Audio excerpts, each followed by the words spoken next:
Madame, Monsieur, bonjour, merci de suivre votre magazine Kiosque. Nous sommes aujourd'hui mercredi 18 octobre 2023. À l'affiche ce matin, Sernteka sera face à Tite Lyongi. Avec eux, nous allons analyser l'actualité des séjours en République démocratique du Congo.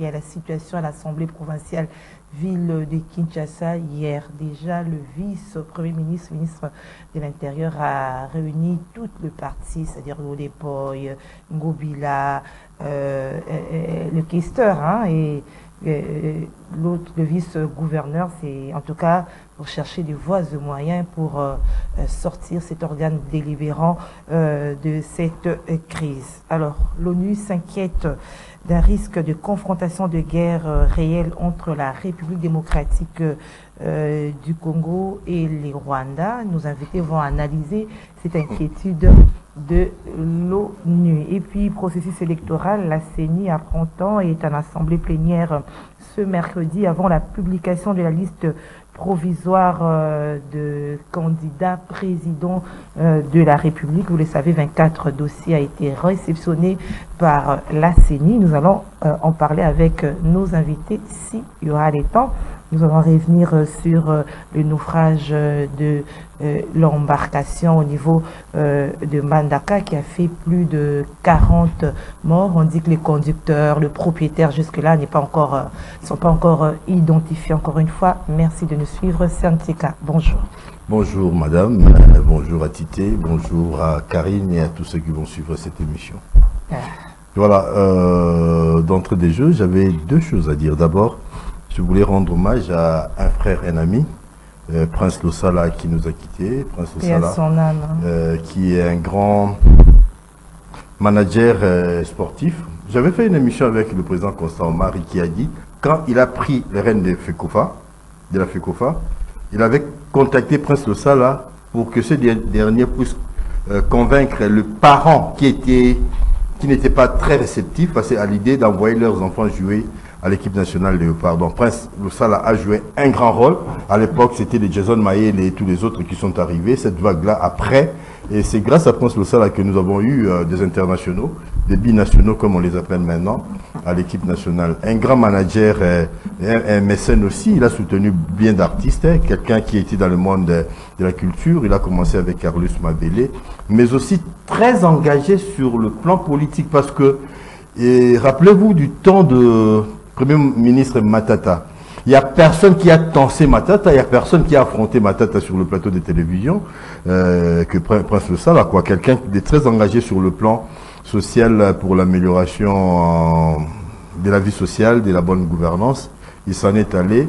Il y a des voix qui racontent des choses. Prince Losala a habité un hôtel appartement. C'est pas on l'a retrouvé dans un hôtel, il était dans son appartement.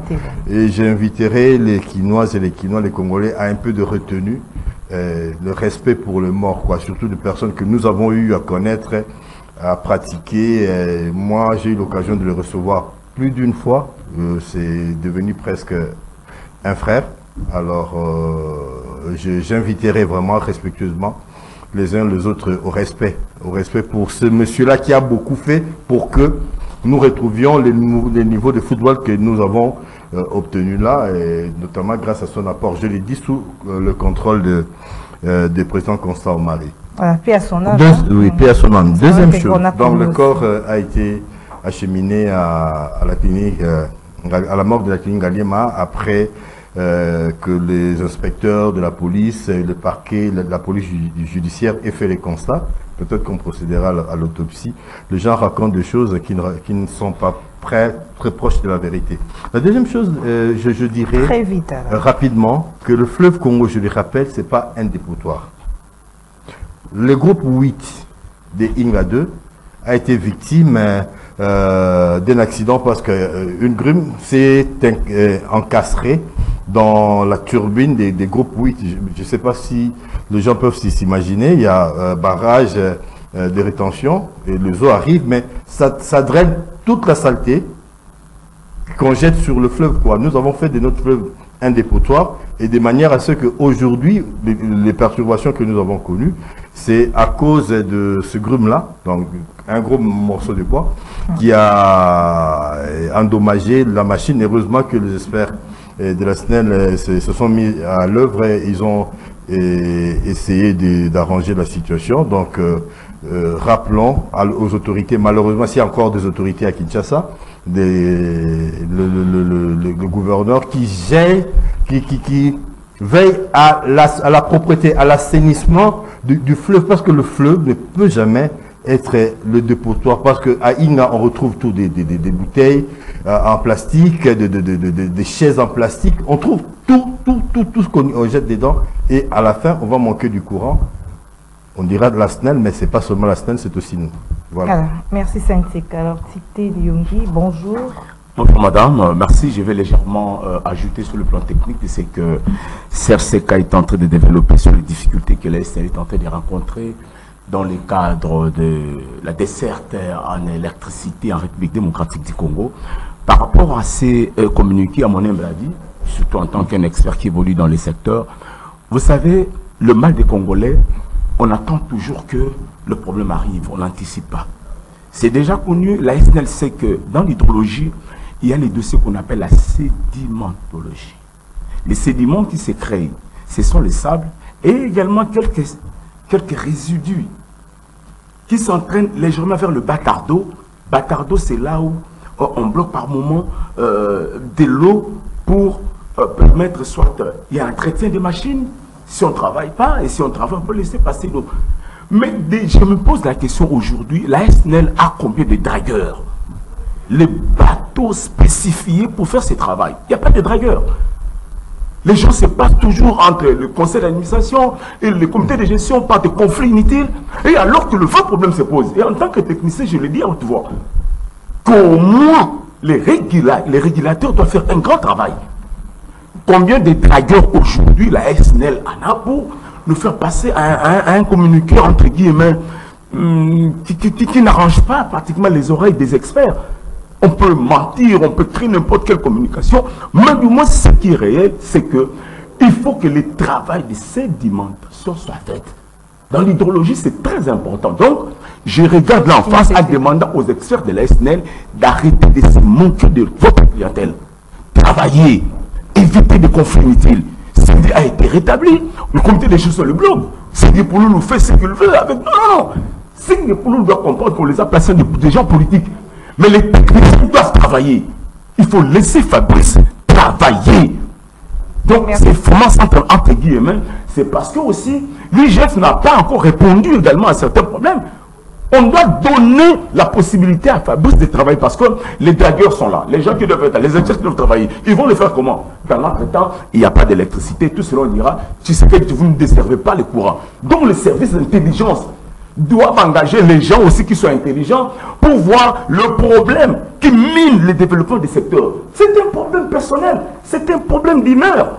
Donc on ne veut pas que l'humeur de Singhi Pouloulou soit un problème inutile pour le problème de desserte en électricité. Voilà pratiquement quelques lignes, je pourrais compléter, pour compléter pratiquement l'intention de CRCK, qui est aussi un expert dans les secteurs, pour éclairer un peu la lumière de nos téléspectateurs. Voilà, alors nous entrons directement dans notre sujet. On commence par l'Assemblée provinciale ou la CENI? Non, l'Assemblée provinciale. On parle de Mozambique de Kinshasa.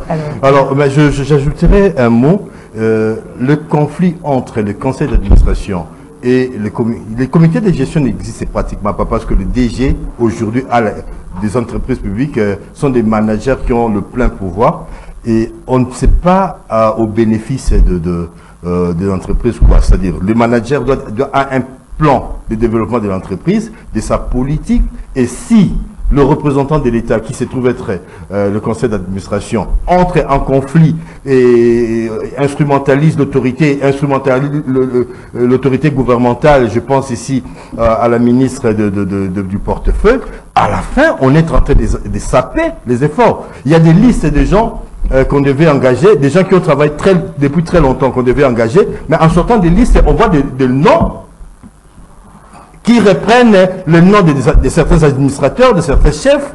Ce sont les membres de leur famille, au lieu de prendre des gens, des ayants droit, des gens qui ont passé 10, 15, 20 ans comme journaliers. Alors, Si l'autorité essaie de bloquer cette liste, là, ça pose problème. Donc, c'est, comme dit mon ami Tité, ça devient un problème personnel, ça devient un problème du maire au détriment de l'entreprise et ça se ressent au niveau de la desserte. Voilà. L'Assemblée provinciale de Kinshasa. Hier, le VPM intérieur a réuni les partis en conflit. On dit oui, ça c'est parti d'un télégramme où le VPM suspend toutes les activités, toute convocation de l'Assemblée provinciale et que le gouverneur, le président de l'Assemblée étaient convoqués. Mais je dirais que c'est pas la première fois. Une fois, ils étaient reçus à la présidence, je crois, toujours dans le même format.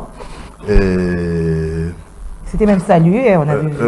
Mais c'est pour quel résultat? Parce que j'ai comme l'impression, c'est une impression, qu'on voudrait ramener la gestion de l'État, la gestion de la ville au niveau des copinages, au niveau des camaraderies. Alors qu'il y a la Constitution, il y a des lois particulières, notamment la libre administration des territoires. La tutelle n'existe plus avec la décentralisation.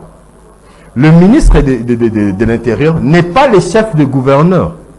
Le ministre, je suis désolé, le ministre de l'Intérieur n'a pas qualité de suspendre le fonctionnement des institutions démocratiques de la République. Il n'a pas le droit. Il n'a pas le droit, surtout pas parce que ces institutions ont été installées par la Constitution et par des lois particulières. Le télégramme du ministre qui se trouve être juriste n'a aucune valeur au regard de la loi. Suspendre. Le ministre Kazadi, c'est un député élu de Kinshasa. La situation de l'Assemblée provinciale, la situation de la ville de Kinshasa ne lui est pas inconnue. Peter Kazadi, ministre, vice-premier ministre de l'Intérieur, connaît la situation de Kinshasa.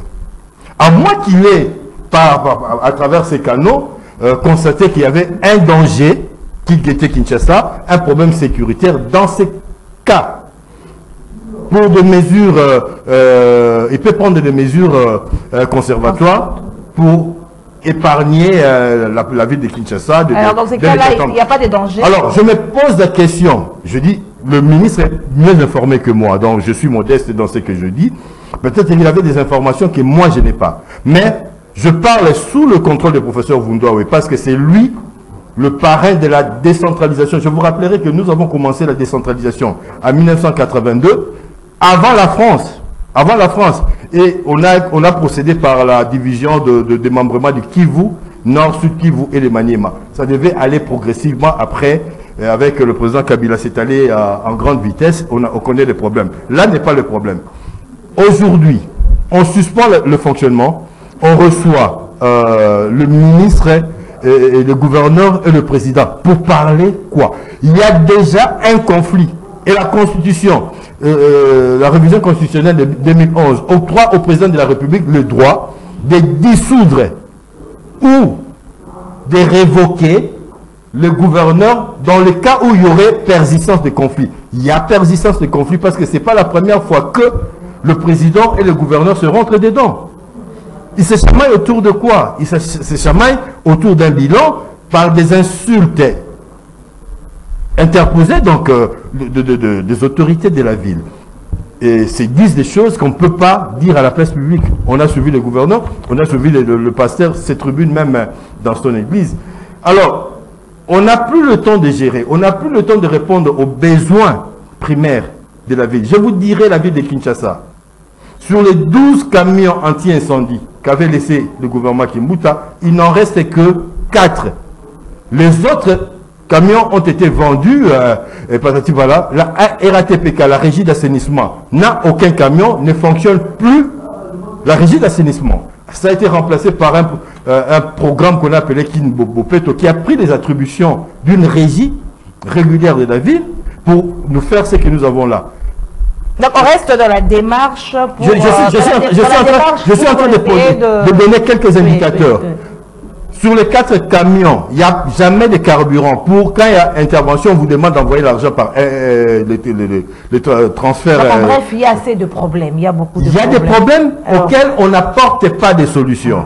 Mais on met toutes les énergies à montrer que c'est moi Le plus fort, c'est moi qui suis proche du président. Parce que la problématique, c'est quoi? Celui qui est proche du président, celui qui est écouté du président, c'est celui-là qui fait la loi. Dans l'Assemblée provinciale, il y a une dynamique qui porte le nom du gouverneur de la ville de Kinshasa. Les gens qui sont censés contrôler l'action gouvernementale portent des chemises frappées à l'effigie du gouverneur. Comment voulez-vous qu'on obtienne des résultats? Donc, je me résume en disant, la loi dit, en cas de persistance de conflit, le président de la République peut prendre des mesures conservatoires pour dissoudre soit l'Assemblée ou révoquer les gouvernants. Je pense que tous les éléments... Le VPM de l'intérieur, il n'est pas dans ce Non, le VPM, je suis désolé, au regard de la loi, le VPM n'a aucune autorité sur le gouverneur, sur l'Assemblée, voilà, sur le fonctionnement. Si seulement cela touche à la sécurité, si seulement cela touche aux intérêts publics et des populations, il peut intervenir à titre conservatoire. Mais ça doit pas... Dans ce cas échéant, ça ne touche pas aux intérêts. Mais au regard de la loi, moi j'ai cité le professeur Bundoa, qui est le parrain de la décentralisation. Citez-moi qui vous voulez pour me contredire et dire le contraire que je suis en train de dire. Merci, les compétences sont des attributions, elles ne s'improvisent pas. Même si vous êtes le ministre de l'Intérieur, il faut respecter la loi. Je suis désolé. Non, la loi a été violée dans ce cas. Ça ressemble un peu à ce qui s'est passé en 1960 avec Mobutu, le commissaire général, on suspend le fonctionnement. Parce que ce sont des administrations, ce sont des gouvernements, autant qu'on a le gouvernement central, autant qu'on a des gouvernements au niveau des provinces. Et le gouverneur est le représentant du chef de l'État au niveau des entités décentralisées. C'est-à-dire que quand il y a conflit, et la loi accorde au chef le pouvoir d'agir, de sévir. Et Kinshasa, comme siège des institutions, un mégalopole, mérite d'être protégé. Et je m'adresse déjà aux futurs députés provinciaux. Sortez-nous des députés, des gouverneurs capables de gérer Kinshasa à la hauteur de la ville de Kinshasa. Merci. Cité la situation à l'Assemblée provinciale. Hier, le VPM de l'Intérieur a réuni les partis en conflit. Il a suspendu les activités, et là aussi il y a des voix qui s'élèvent, le fait qu'il a suspendu les activités par un simple télégramme. Madame, je crois que qu'il n'a pas le droit. La Constitution, les règlements d'ordre intérieur sont clairs. Ce que j'ai par moment déploré, c'était les retards par lesquels l'autorité, les représentants du gouvernement. Vous savez que le président de la République, aussitôt arrivé, bien avant d'ailleurs, dans son projet de campagne, il avait placé le problème de la sécurité, de la gestion de province. Parce que le mécanisme comment on appelle ces mécanismes? Le mécanisme de partage, de collaboration entre le gouvernement central et le gouvernement provincial. Le gouvernement provinciaux. Donc c'est de là que le retard, premièrement, au niveau du ministre de l'Intérieur. Parce que le ministre de l'Intérieur imprime la politique, je dis bien, territoriale en matière de gestion des assemblées provinciales et également le gouvernement provincial. Ça c'est un. Parce que le chef de l'État qui le place avec le Premier ministre. Et les autres ne peuvent que répertorier la volonté. C'est ça dans le speech. Et qu'est-ce que nous voyons maintenant sur le plan de la réalisation? Vous allez constater que nous sommes en face d'un super Ngobila qui est appelé à gérer selon ses pensées. Et avec un président de l'Assemblée provinciale qui était le protecteur du gouverneur, comme le deal n'a pas marché, et maintenant... On ne revient pas sur les faits, on est dans la démarche très bien, du vice-premier ministre. Si vous parlez de la démarche, c'est aussi un élément important. Parce que n'oubliez pas que le président de la République, selon la Constitution, c'est lui qui est le garant de bon fonctionnement. Il faut faire très attention. C'est une option classique et aussi technique, à telle enseigne que lorsque le climat de travail est malsain, qu'est-ce qu'il faut dire, frère? Quelle décision prendre? Qu'est-ce qu'on doit faire? Ce qu'on a fait, est-ce qu'elle est bonne? Elle est dans la Madame, ça fait combien de temps de la loi? Ça fait combien de temps? Alors que le député professionnel criait depuis longtemps qu'il y a un problème de bonne gouvernance au niveau du gouvernement provincial. L'Assemblée provinciale a du mal à initier, j'insiste bien, de contrôle parlementaire. Parce que vous êtes là pour ça. La population vous a élu, non pas seulement pour aider le gouverneur d'accomplir son projet de société, et également veiller à ce que si et seulement si il n'y a pas de déviance, s'il y a pas... Alors, le ministre aujourd'hui, en tant que député de son État, vous savez combien de fois il a initié des motions contre le gouverneur? Parce qu'aujourd'hui, le Congolais oublie aussi facilement. Peter Kazadi, combien de fois qu'il disait avec Ngobila, on ne fera rien. Quand il était député, on l'a approché aujourd'hui au niveau de la présidence de la République, et aujourd'hui, patron du secteur, plusieurs fois. Pour les uns, il est avec Ngobila, et non, il est avec le président de l'Assemblée provinciale, avec le gouverneur, ça ne marche pas. Et même s'il peut donner l'ordre, le gouverneur a ses protections au niveau de la présidence de la République. Le gouverneur a ses protections au niveau de l'Union sacrée parce que Ngobila a la possibilité, à lui seul, de remplir le stade de martyr. C'est un élément très important, un indicateur pertinent en termes de campagne pour l'Union sacrée. Ngobila est parti jusqu'à la Chopo. Attendez, madame. Je vous dis, quand vous appelez les gens pour analyser, on doit apporter des faits concrets pour vous aider, pour nous aider. Sur les faits réels, c'est-à-dire la conséquence de ça. Aujourd'hui, sur le plan politique, Ngobila est fort. Et qu'est-ce que le président de l'Assemblée provinciale peut faire? Même si on peut initier des actions parlementaires de contrôle. Alors, comment mettre fin à ces conflits? Alors, pour mettre fin, nous sommes déjà à quelques minutes, que la loi, ce qui est placé dans la loi, soit exécuté. Quel est le travail du gouverneur? Lorsque nous passons dans un contrôle et que le gouverneur n'a pas satisfait, madame, c'est clair, on doit les démontrer, puis on les met dehors. Lorsque le président de l'Assemblée provinciale, où on parle le temple de la démocratie, j'ai dit le temple de la résonance, l'exécution correcte des choses. Mais on est en face d'un Godé Mpoyi, pasteur de son État. Quand on dit pasteur, on sent l'apostolat, l'amour, la sincérité. On sent le mensonge au sein d'un pasteur. Je dis le mensonge, la haine. On ne voit pas l'intérêt de développer Kinshasa. Donc aujourd'hui, je dirais à mon humble avis, Peter Kazadi, en tout cas, même s'il agit en retard, c'est conforme à la il loi. devait le faire depuis longtemps. Le placer, favoriser, madame, un dialogue. Le dialogue, j'ai toujours dit, c'est un lubrifiant très intéressant pour l'avenir du moteur, également pour l'avenir du pays. Donc, merci, je finis par là, merci. que Peter Kazadi, on veut le voir, en tout cas, agir en tant que bon père de famille. Parce que lui aussi, par moment... Mais Serge a dit qu'il n'en a pas le droit, il a Bon, parlé de la écoutez, libre quand ça administration dit qu'il n'a pas le droit, il n'a pas le droit. Est-ce que ça respecte N'oubliez la pas que Constitution, il fait- la loi, la démarche? Il fait partie également d'un... Comment on appelle ça? Il fait partie des représentants du chef de l'État. C'est lui qui veille sur... Si, dans la Constitution. C'est lui qui veille dans la politique générale du secteur. Parce que le chef de l'État, Igara, sur le plan de l'exécutif, c'est le vice-premier ministre. Et il est là, il veille. Lorsque l'Assemblée provinciale et le gouvernement provincial ne s'attendent pas, l'arbitre, nous avons le Sénat, Bahati qui dort, qui continue à somnoler, au lieu également de prêter main.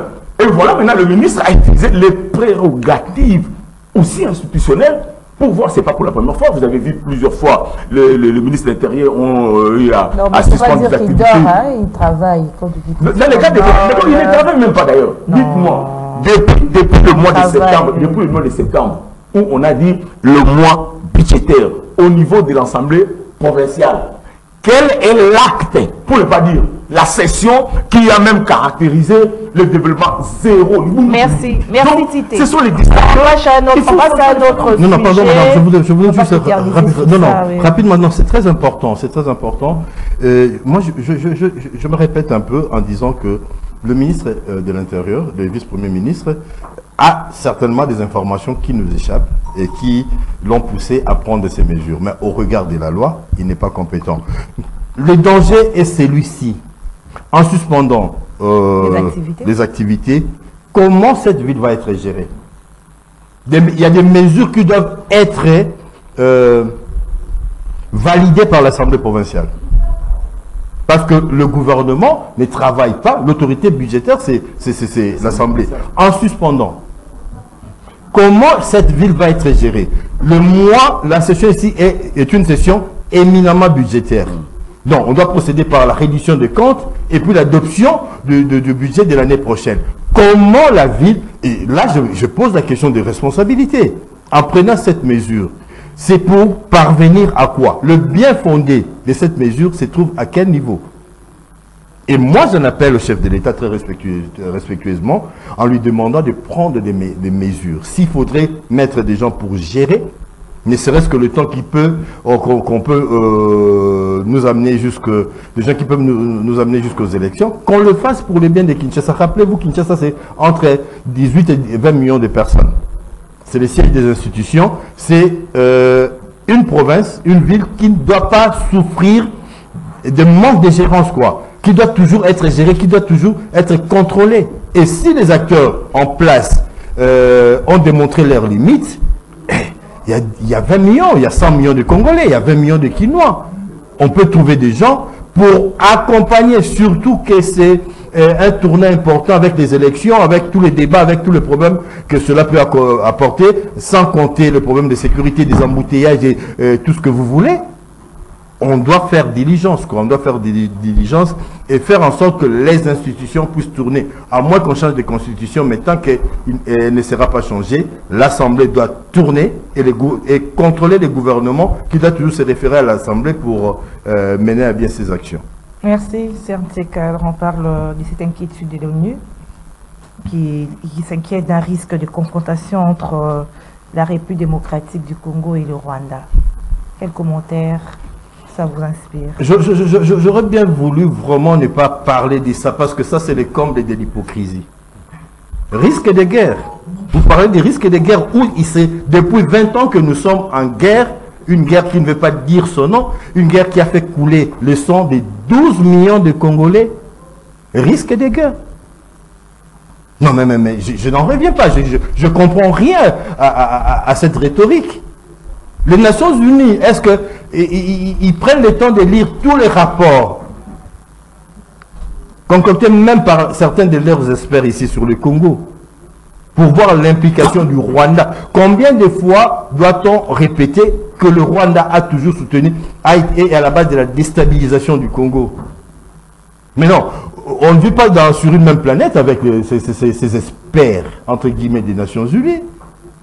Le Congo souffre aujourd'hui des conflits sécuritaires à l'Est du fait de l'implication de la volonté du Rwanda et de son chef, du gouvernement rwandais. Je voudrais faire un parallélisme. Les Hamas attaquent Israël et Israël réplique de la manière qu'on connaît. Ni Guterres avec les Nations Unies, ni l'OTAN, ni l'Union européenne, ni la Russie, ni la Chine. Personne ne pipe mot. C'est comme si tout le monde dit qu'Israël a raison. On ne le dit pas, mais c'est comme si ils se sont passés le mot de réagir ainsi parce qu'il a été attaqué. Si pour Israël, on consent que Israël puisse réagir à l'attaque, même si cette réaction est 1000 fois disproportionnée, parce qu'on prive le Gaza du courant, de l'électricité, on est en train de procéder à des frappes sauvages. Le nombre de morts, je ne sais même pas le dire ici, parce que ça change à tout moment. Et pour le Congo, on nous parle des risques et des guerres. J'ai toujours dit, Madame Gisèle, que nous avons l'obligation, nous, de nous défendre, d'être transgressifs. C'est-à-dire qu'à un certain moment, qu'on dise que ces gens-là ne respectent rien. Oui, ne respectons rien pour un moment. Restons là pour servir les intérêts du Congo. L'occasion pour moi de parler de patriotes Wazalendo. Pourquoi avec les Wazalendo, nous obtenons le semblant de résultats? Je dis semblant parce que le terrain est encore... Pourquoi aujourd'hui tout le monde devient inquiet quand la République démocratique, les patriotes congolais récupèrent leurs terres? On a suivi le communiqué de l'ambassade des États-Unis, de certains qui demandaient à ce qu'ils se retirent. Mais ils doivent se retirer. C'est-à-dire que, de fait, le Congo est partitionné. Que le Rwanda et le M23 ont le droit d'occuper le territoire du Congo. Alors, ça c'est de l'hypocrisie que nous n'allons pas cautionner. Nous donnons beaucoup de force au chef d'état-major Chiwewe, qu'on a suivi dernièrement, au ministre de la Défense, au chef de l'État commandant suprême, de continuer, s'il faut donner les moyens, aux patriotes Ouazalendo qui ont détourné les tenues, qui ont détourné les avions, et qui ont une expertise avérée à la matière, mais qui continuent. Nous avons besoin d'aller aux élections avec 2 345 000 km² du Congo. Et c'est possible. Et c'est possible parce que c'est sur le terrain. Sur le terrain, même si vous avez suivi dernièrement le président rwandais qui évoque la possibilité de retirer, qui demandait au M23 de se retirer, mais pas d'aller au Congo parce que au Rwanda, parce qu'on ne doit pas jeter tous les problèmes du Congo au Rwanda. Ne serait-ce qu'au niveau du discours, ça commence à bouger. Ce qui se passe au Congo aujourd'hui. Je crois que le ministre de la Défense avait donné un ultimatum au M23, mais je ne sais pas par quelle magie ça commence à prendre. La mayonnaise commence à prendre. Moi, je ne sais pas s'il y a un lien entre les gouvernements, je ne sais pas, et les Ouazalendo, mais si ça continue, si ça peut continuer ainsi, on pourra récupérer les territoires. Et ça démontre peut-être que ce qui ne marche pas avec les FARDC, avec la duplicité, les complicités, les patriotes essaient de l'obtenir un peu facilement. Pourquoi toujours on est derrière l'EAC, on est derrière l'Angola, on est derrière SADC sans résultat, mais des jeunes gens qui arrivent avec beaucoup de fougue, beaucoup de volonté, obtiennent des résultats. Pourquoi devons-nous aller encore dans des meetings à Addis Abeba, à Luanda? Pourquoi? Restons assis, avançons, pas à pas, et pour avoir les résultats que nous pourrons avoir. Quelle a cité l'inquiétude de l'ONU qui craint la confrontation entre la République démocratique du Congo et le Rwanda? C'est par rapport aux actions des Ouazalendo qui commencent à faire peur, comme a évoqué Siamtika. Et je crois que là, c'est pour la première fois, au moins, la République démocratique du Congo a eu ce qu'on appelle en français un véritable diagnostic. On nous tournait chaque fois à bourrique. Le problème lié à la sécurité d'une nation, on ne badine pas. Ça ne se négocie pas. L'indépendance, madame, ne pas un aspect où on doit inviter encore des gens à se réveiller, non. Aujourd'hui, au moins, la République démocratique du Congo, le président de la République que je salue, le gouvernement que je salue, et surtout, la résistance du peuple congolais. Serge a dit tout à l'heure l'hypocrisie dans laquelle le plan de la communauté internationale par rapport à l'Afrique et à la République démocratique du Congo, comment affaiblir davantage nos élans, comment affaiblir davantage le Congo pour que nous ne puissions pas posséder. Madame,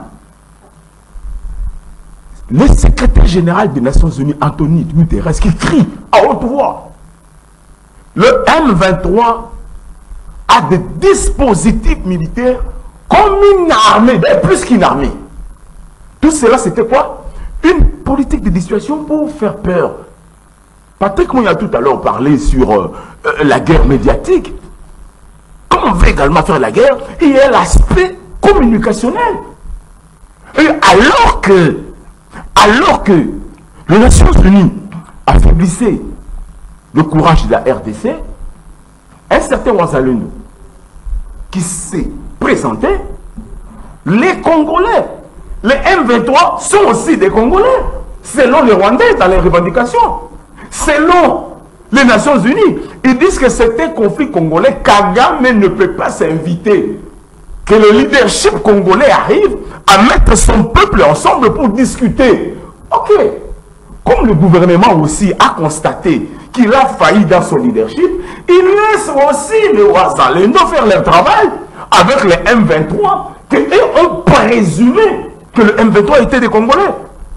Aujourd'hui sur le terrain, on sent que les Ouazalendo sont en train de gagner suffisamment de terrain parce qu'on vous avait dit, on était en face d'une armée corrompue, une armée que Tshisekedi a hérité des gens moins sérieux, des affairistes. Aujourd'hui, les M23, quand on a des positions qu'on leur avait dit, ils ne bougent pas. Excusez-moi, l'armée congolaise, L'armée congolaise ne bouge pas. Ils sont là avec les unités de force régionales. Ils se regardent. Vous aussi ne bougez pas. Les Congolais se battent entre les Congolais dans notre territoire. Et maintenant, c'est la déclaration des Nations Unies pour vous dire il y a une crainte qui se porte à l'horizon pour vivre une guerre en perspective entre la RDC et le Rwanda. Non, non, non, ça c'est faux. On ne va pas reculer. S'il faut encore prendre tous ces jeunes-là, nous sommes prêts parce qu'en matière de sécurité, nous devons tous nous mettre derrière les patriotes, derrière les plans. Parce que là, ce n'est pas l'armée. Il ne faut pas prêter oreille à cette inquiétude. Ne prêtez pas oreille. N'oubliez pas, Jean-Pierre Bemba est un seigneur des guerres. Il connaît le seigneur de Tumba. Et quelqu'un qui n'a jamais, je dis, en termes d'interview, Jean-Pierre Bemba, est-ce que tu peux nous dire quelle est la stratégie, la politique du gouvernement en tête? On appelle le briefing à Yakanayote. On l'appelle parce qu'il comprend que ce n'est pas l'ère aux déclarations. C'est plutôt de sauver l'identité d'un peuple. Lorsque dans votre maison, on arrive chaque fois à visiter votre maison, l'autorité paternelle, madame, est réduite en cause.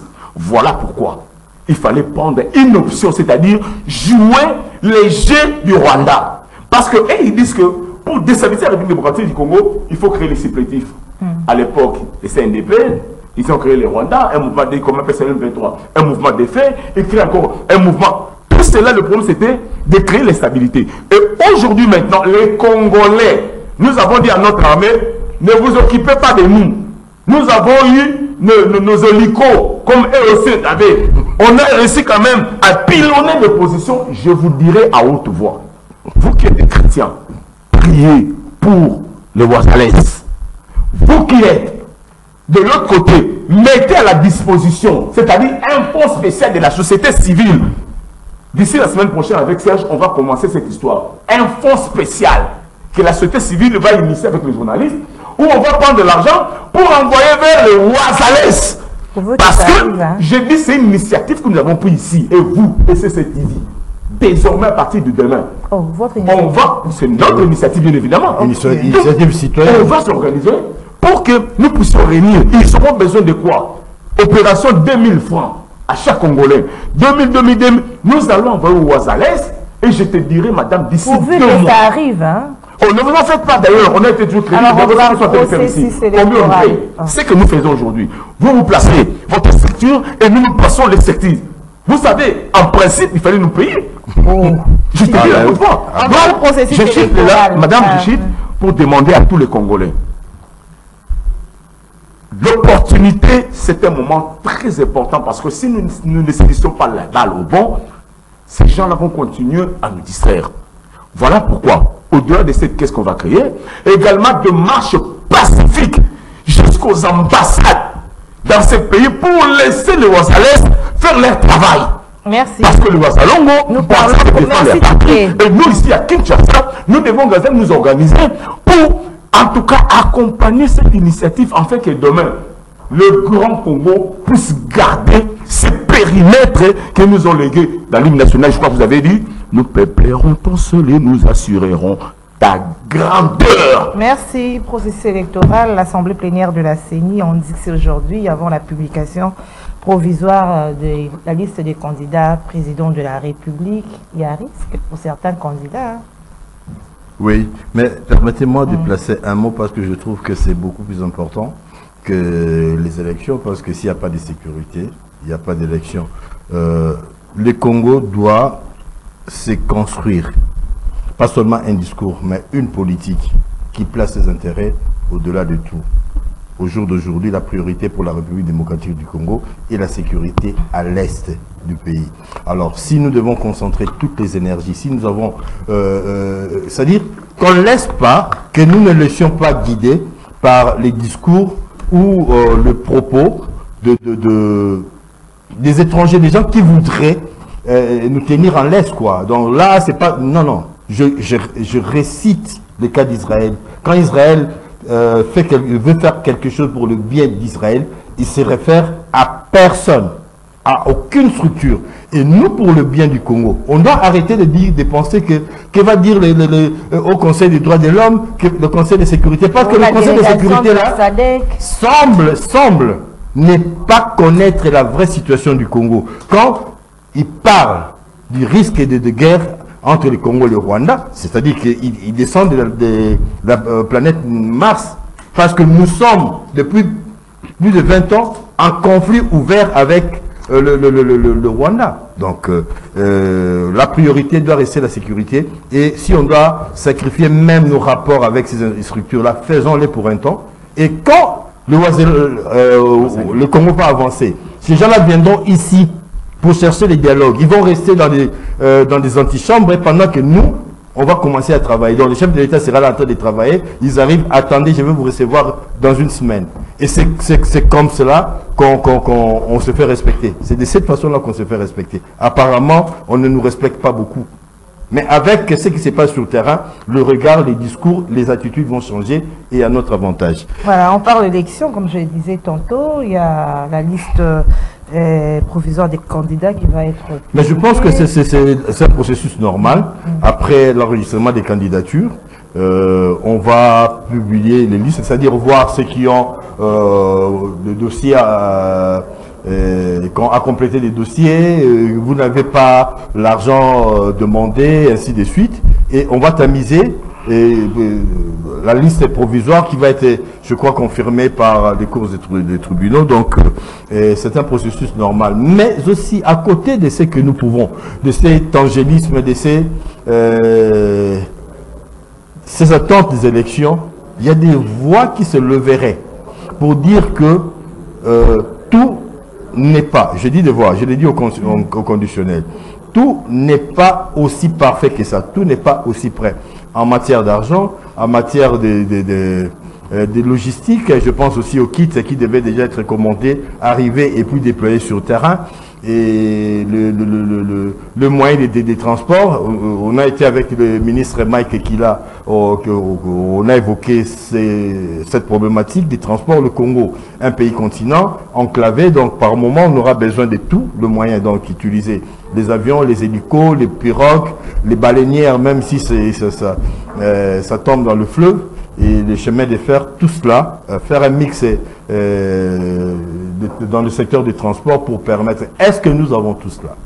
D'autre part, il y en a qui inviteraient à une forme de dialogue pour essayer d'assainir les esprits, de manière à ce que nous élaguions tous les problèmes, tout qui persiste encore, parce qu'il y en a qui ne feraient pas confiance au fichier qui n'a pas été checké par... Mais la CENI rassure, hein, la CENI rassure. La CENI est dans son rôle. Le président de l'Assemblée nationale a rassuré.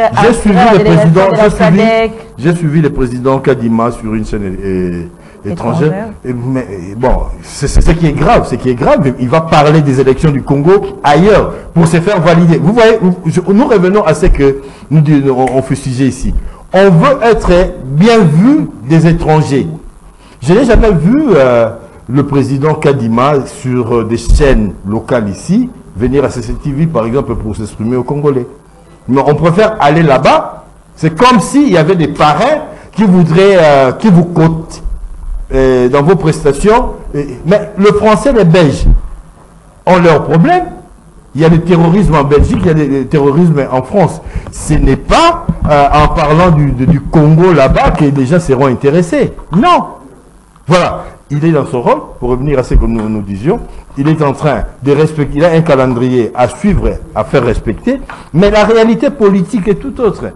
Et surtout au Congo, la réalité politique, et si on doit, à mon humble avis, prendre un peu de temps pour mieux faire les choses, pour parvenir à des élections propres, parce que ça ne sera pas à 100% parfait, mais ça sera des élections acceptables qui vont permettre au Congo de poursuivre l'acte de développement. Parce que les élections, pour la CENI, c'est peut-être un objectif en soi.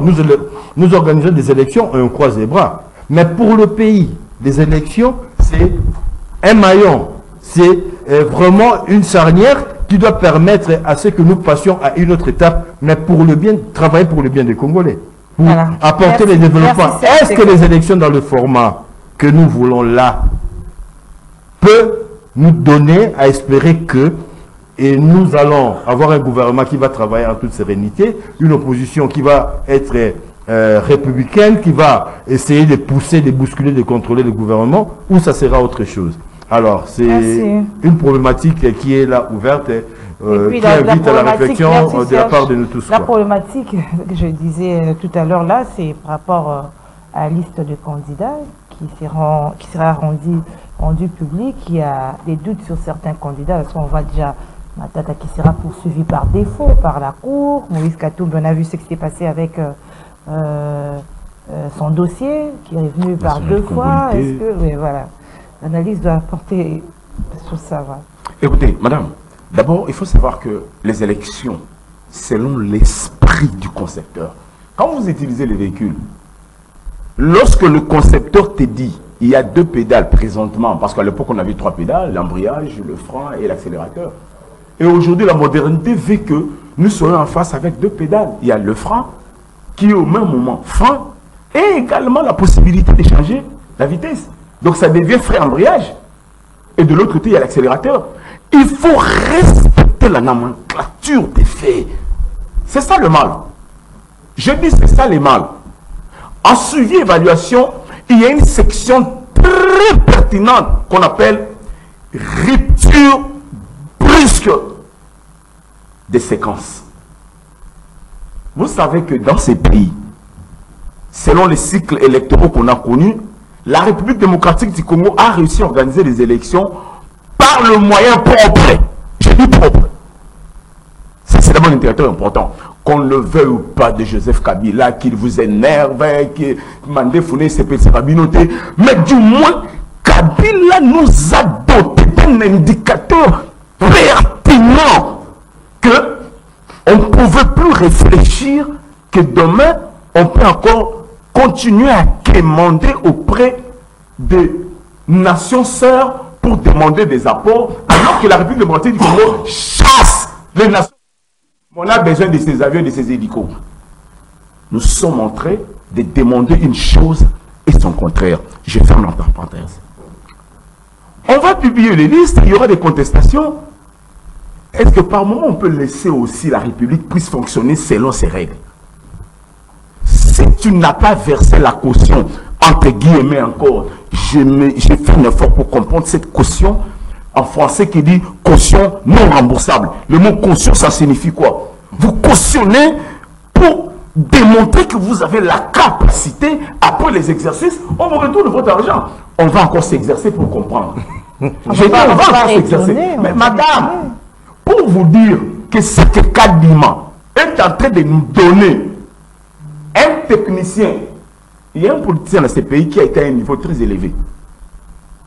Il a placé le projet, il place les termes, mais lui-même vient gérer, c'est une contradiction. Alors que toutes ces propositions allaient la peine. Pour répondre à ta préoccupation, 2 volets. La première des choses, est-ce qu'on peut rester légaliste? Si vous n'êtes pas congolais et que les conditions de l'éligibilité posent problème, la CENI va faire son travail et la Cour constitutionnelle va nous donner la version finale. Mais je dis que cela soit comme sous-bassement la loi, la norme. La norme est là pourquoi? Pour apporter la confiance. La deuxième des choses, quand on veut revenir avec le dossier Matata, depuis toujours, si je te dis, on veut être ou crédibiliser nos instruments judiciaires, arrêtons de placer de mainmise sur le fonctionnement de la justice. Il y a une rentrée judiciaire au niveau de la Cour de cassation. Vonda a été clair. Si vous voulez que le système judiciaire congolais puisse donner le meilleur fruit, que les trafics d'influence cessent. Les trafics d'influence, madame, c'est aussi la pression qu'on exerce sur une partie. Merci. Donc vous parlez Matata, je mets ma petite pour dire que c'est tout à fait logique, mais c'est aussi malheureux et irresponsable de chercher à éliminer un certain nombre de candidats parce que Les élections doivent Qui va chercher à éliminer? Madame, je dis seulement dans l'esprit sur le plan national. Donc les élections doivent être le moment le plus important pour que le peuple congolais, devant la multitude de choix, a la capacité à opérer un choix judiciaire. Merci Tité. L'émission est finie. CMTK, merci. Merci. Je pense que Doudou Montiri va comprendre des quelques que c'est quand même un programme phare pour la chaîne. Si on peut rajouter parce que la réflexion est là. Et ce que nous disons ici, nous le disons pour le bien du Congo. C'est-à-dire que c'est pas seulement le Congo qui danse, c'est pas seulement le Congo qui chante, mais c'est ce qui a toujours fait défaut, c'est le Congo des intelligences, quoi. Et nous allons construire ces Congos, en commençant par Kinshasa. Je lance un challenge ici, pour 2024, en tout cas, pas de complaisance, pas de ce que nous avons vu ici. Pas de ça, quoi. Kinshasa mérite mieux. Les meilleures écoles du pays se trouvent à Kinshasa, les meilleures universités c'est à Kinshasa, le meilleur professeur c'est à Kinshasa. C'est pas normal qu'on puisse avoir ce que nous avons à la tête de cette ville, c'est vraiment une honte, quoi. Merci Tseka, merci Tité, merci à vous fidèles téléspectateurs, auditeurs du magazine Kiosque, merci à l'équipe technique, merci au coach Doudou Montiri, l'homme de Mongafula. Madame, monsieur, je vous retrouve vendredi avec le même plaisir. Au revoir.